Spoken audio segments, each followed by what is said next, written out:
بسم اللہ الرحمن الرحیم۔ السلام علیکم ورحمۃ اللہ وبرکاتہ۔ آج ہم 13ویں سبق کے ساتھ آپ کی خدمت میں حاضر ہوئے ہیں۔ آج کے سبق میں ہم پڑھیں گے حروف استفہام، اسماء استفہام یا حروف استفہام۔ تو حروف استفہام کہتے ہیں، استفہام کا لغوی معنی ہوتا ہے فہم طلب کرنا، یعنی کسی چیز کے متعلق جاننے کے لیے کسی سے عرض کرنا، کسی سے کسی چیز کی معلومات حاصل کرنا۔ تو یہ حروف بھی کوئی سوال کرنے کے لیے آتے ہیں تاکہ اس چیز کے متعلق معلومات حاصل ہوں، تو اس لیے ان کو استفہام کہا جاتا ہے۔ تو حروف استفہام درج ذیل ہیں۔ پہلے من کا مطلب ہوتا ہے کون، جیسے ہم کہتے ہیں مر ربک، کون ہے تمہارا رب، اور اسی طرح ما کا مطلب ہوتا ہے کیا، ما فی یدک، تیرے ہاتھ میں کیا ہے، ما فی یدک۔ اور ماذا کا مطلب بھی کیا ہوتا ہے، ماذا فی یدک، تیرے ہاتھ میں کیا ہے۔ اسی طرح عیشہ کا مطلب بھی کیا ہوتا ہے، لیکن یہ بہت کم استعمال ہوتا ہے عیشہ۔ قرآن پاک میں اس کا استعمال کہیں بھی نہیں ہوا ہے۔ ایون کا مطلب کون سا، اور ایتن کون سی، یہ مذکر کے لیے ایون کون سا، اور ایتن مؤنث کے لیے کون سی۔ ای الرجال کون سے مرد، ایت الرجال، ایت النساء کون سی عورتیں۔ کم یہ تعداد، اس کے ذریعے سے تعداد کے متعلق سوال کیا جاتا ہے کہ کتنی تعداد ہے۔ کم درہمن عندک، تیرے پاس کتنے درہم ہیں، کتنا یا کتنی، یہ مقدار معلوم کرنے کے لیے آتے ہیں۔ کیفا کا مطلب ہوتا ہے کیسا یا کیسی، ہم کہتے ہیں نا کیف حالک، تیرا حال کیسا ہے۔ این کہاں، این کا مطلب کہاں۔ این تذهب، تو کہاں جا رہا ہے۔ این زید، زید کہاں ہے۔ متا کا مطلب ہوتا ہے کب، جیسے ہم کہتے ہیں متا تذهب، تو کب جائے گا۔ متا تذهب، تو کب جائے گا۔ لما کا مطلب ہوتا ہے کیوں،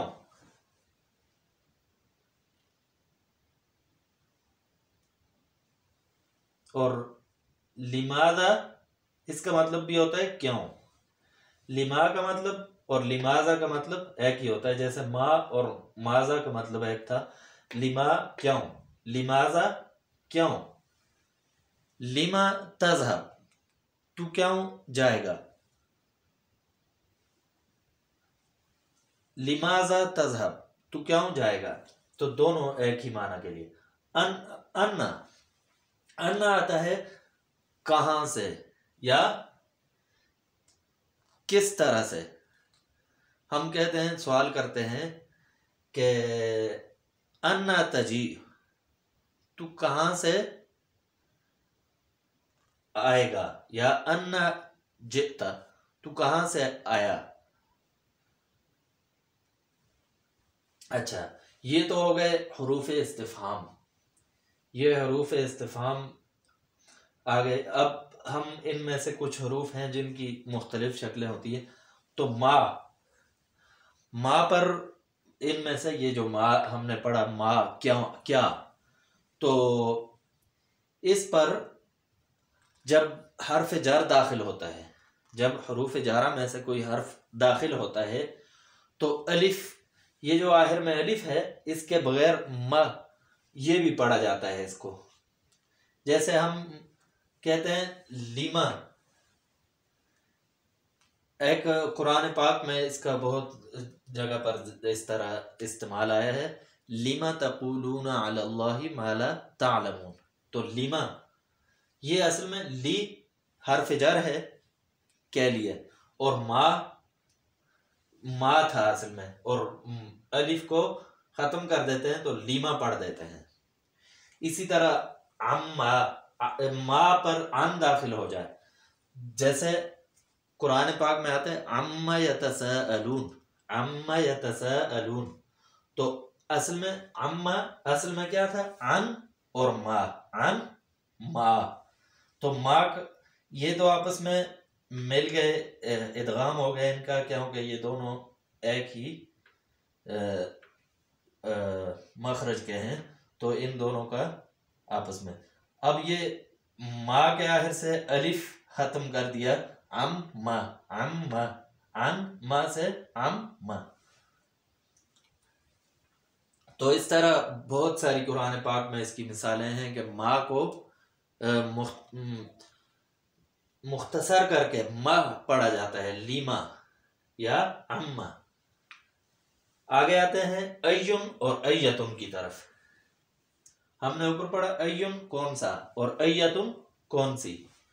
تو یہ ایون اور ایتن یہ ما بعد کی طرف یعنی آگے والے کی طرف مضاف ہوتے ہیں، یعنی آگے والا اس کے آگے جو ہوتا ہے وہ مضاف الیہ ہوتا ہے، جس کی وجہ سے وہ مجرور ہوتا ہے، اس پر جر آتا ہے. جیسے ایور رجالی، ایور رجالی، تو یہ رجالی لی پڑھیں گے، اس کو رجالو نہیں پڑھیں گے کیونکہ یہ مضاف ہے اور یہ مضاف الیہ ہے.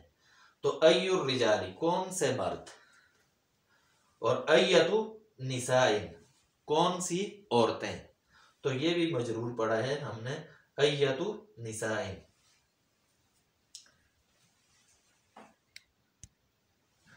اور کم جو حرف استفہام ہے، یہ کم کے بعد اس میں اسم جو ہوتا ہے وہ منصوب اور واحد ہوتا ہے. ایک تو وہ منصوب ہوتا ہے، حالت نصبی میں ہوتا ہے، اس پر زبر والی حالت آتی ہے. جیسے کم درہمن، کم درہمن، تو اس کے بعد والا یہ واحد بھی ہے. اب دراہم نہیں کہیں گے، درہمن. اب یہ اس کے آخر میں دو زبر، یہ حالت نصبی ہے تو یہ منصوب ہے. تو ایک بات یہ ہو گئی. اور دوسری وہ یہ کہ واحد ہوتا ہے. اور کم، ایک تو ہم نے پڑھا نا کم استفہامیہ ہوتا ہے، استفہام کے لیے آتا ہے، سوال کے لیے آتا ہے. تو یہ تو ہم پڑھ چکے ہیں کہ کم سوال کے لیے آتا ہے کہ کم درہمن عندک، تیرے پاس کتنے درہم ہیں. لیکن بعض اوقات کم خبر کے لیے آتا ہے، استفہام کے لیے، سوال کے لیے نہیں آتا، کسی خبر دینے کے لیے بھی آتا ہے. جیسے ہم کہیں کم دینار صرفتها علی الفقراء، تو اب کم دینار بہت سارے، جب یہ خبریہ ہوگا تو اس کا معنی یہ ہوتا ہے کہ بہت سارے یا کئی. تو کم دینار صرفتها علی الفقراء، میں نے بہت سارے یا کتنے ہی دینار میں نے صرفتها صرف کیے، خرچ کیے، علی الفقراء فقیروں پر. تو میں نے بہت سارے دینار فقیروں پر خرچ کیے. تو یہ کم خبریہ ہے. اب ان دونوں میں فرق کیا ہوتا ہے، ہم کیسے سمجھیں گے کہ کم خبریہ ہے یا کم استفہامیہ ہے. تو کم استفہامیہ جو ہوتا ہے اس کے بعد منصوب ہوتا ہے اسم، اسم پر نصب آتا ہے. کم درہمن، کم درہمن نہیں، کم درہمن. اور جو کم خبریہ ہوتا ہے اس کے بعد جر آتی ہے، کم دینارن، زیر آ گئی ہے اور اس پر زبر ہے. حالت نصبی میں ہے یہ، اور یہ حالت جری میں ہے. تو ان دونوں میں فرق یہی ہوتا ہے کہ جب ہم اسے حالت جری میں دیکھیں گے تو یہ کم خبریہ ہوگا، پھر ہم اس کا ترجمہ بہت سے یا کئی ایک یا اس طرح کا ترجمہ کریں گے، اور جب ہم دیکھیں گے کہ اس کے بعد نصب ہے تو پھر ہم اس کا ترجمہ کریں گے کہ کتنے، سوال کریں گے کہ کتنے درہم ہیں تمہارے پاس، یا کتنے کم درہمن عندک، تیرے پاس کتنے درہم ہیں۔ اب ہم کچھ جملے بناتے ہیں، کچھ مشق کرتے ہیں، جس میں اس میں حروف استفہام بھی ہوں گے، اور اس میں اشارہ اور مختلف چیزیں ہوں گی، اور اس میں استفہام۔ ہمارا آج کا اصل مقصد یہ ہے کہ حروف استفہام سے متعلق مشق کی جائے۔ تو سوال ما ھذا، ما ھذا یہ کیا ہے، ما ھذا یہ کیا ہے۔ تو ما کا ہم نے پڑھا تھا کہ ما کا مطلب ہوتا ہے کیا، تو ما ھذا یہ کیا ہے، تو ھذا اس میں اشارہ ہے، یہ ھذا یہ قلم الرصاص پنسل ہے، قلم الرصاص پنسل کو کہتے ہیں۔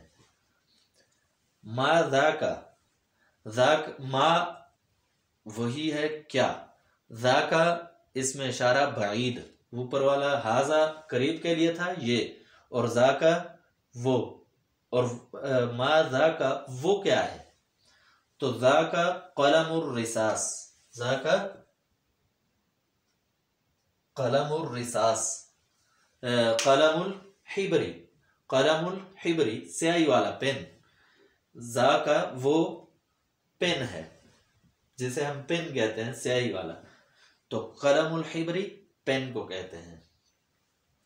ما ھذہ یہ کیا ہے، یہ مؤنث کے ما وہی ہے کیا کے لیے، اور ھذہ اس میں اشارہ قریب مؤنث کے لیے، ھذہ ھذا مذکر کے لیے اور ھذہ مؤنث کے لیے ہم نے پیچھے پڑھ لیا ہے۔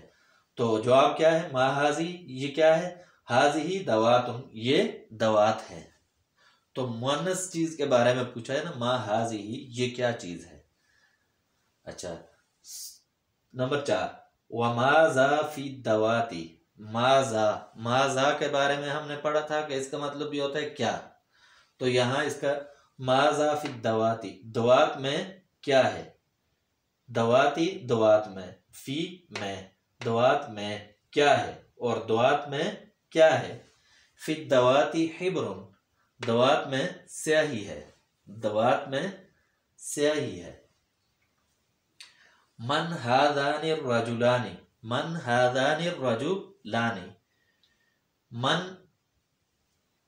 کون، ہم نے پڑھا تھا من کا مطلب ہوتا ہے کون، تو کون ہے، ھذانی یہ دو، رجلانی مرد، یہ دو مرد کون ہیں، تو ھذانی یہ دو، عمی، عم کہتے ہیں چچا کو، تو عمی آخر میں یا نسبت کے لیے ہے کہ میرے چچا، و خالی، خال کہتے ہیں ماموں کو، تو خالی میرے ماموں، یہ دو میرے چچا اور ماموں ہیں۔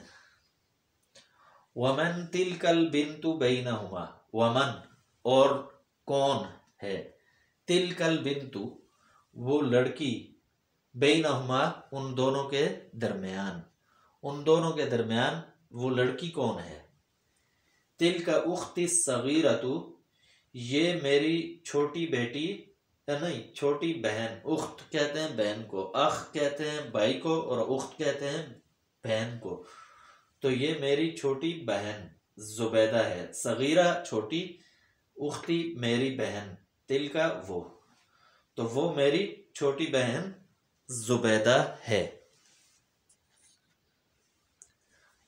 نمبر 7، ایو رجل جالس خلفک، ایو رجل، ہم نے کہا تھا ایو کا مطلب ہوتا ہے کون سا، اور ایتن کون سی، تو ایو رجل، ایو رجل کون سا آدمی، جالسن بیٹھا ہوا ہے، جالس بیٹھا ہوا ہے، خلف کا، خلف کہتے ہیں پیچھے کو، اور کا ضمیر ہے، کل ہی ہم نے ضمائر کے بارے میں پڑھا تھا کہ ضمیر متصل ہے، خلف کا تیرے پیچھے، تو واحد مذکر حاضر کی ضمیر ہے، خلف کا تیرے پیچھے، ایو رجل جالس خلف کا تیرے پیچھے کون سا مرد بیٹھا ہوا ہے، ذاک وہ، اخی میرا بھائی، الکبیر بڑا، میرا بڑا بھائی، حامد حامد ہے، وہ میرا بڑا بھائی حامد ہے۔ تو 8ویں مثال، این اخوک الصغیر، این کا مطلب ہوتا ہے کہاں، ہم نے پڑھا کہ این کہاں کے لیے آتا ہے، تو کس جگہ پر ہے، تو اخوک الصغیر تیرا چھوٹا بھائی کہاں ہے، کس جگہ ہے، کہاں ہے تیرا چھوٹا بھائی، ہوا ذہب الی المدرسۃ وہ گیا ہے، ذہب گیا ہے، الی المدرسۃ مدرسہ کی طرف یا اسکول کی طرف۔ نمبر 9، متا ذہب، متا کے بارے میں ہم نے پڑھا تھا کہ یہ آتا ہے وقت سے متعلق سوال کرنے کے سے متعلق کہ کس وقت، متا ذہب کس وقت گیا، تو متا ذہب کس وقت گیا، تو جواب ہوا ذہب قبل ساعتین، ہوا ذہب قبل ساعتین وہ گیا ہے، قبل پہلے، ساعتین 2 گھنٹے، 2 گھنٹے، ساعتن کا مطلب ہوتا ہے گھنٹہ، اور ساعتین 2 گھنٹے، تو وہ گیا ہے 2 گھنٹے قبل۔ نمبر 10، لمن ھذا الکتاب، لمن ھذا الکتاب یہ کتاب کس کی ہے، لمن، من، لیمن، لی کا مطلب کی، اور من کس، کس کے لیے ہے، کس کی ہے، ھذا الکتاب یہ کتاب، ھذا ہوا کتابی یہ میری کتاب ہے، کتابی میری کتاب، تو یہ میری کتاب ہے۔ تو آج کے لیے اتنا ہی، کل ہم انشاءاللہ اگلے سبق کے ساتھ دوبارہ آپ کی خدمت میں حاضر ہوں گے۔ اللہ حافظ۔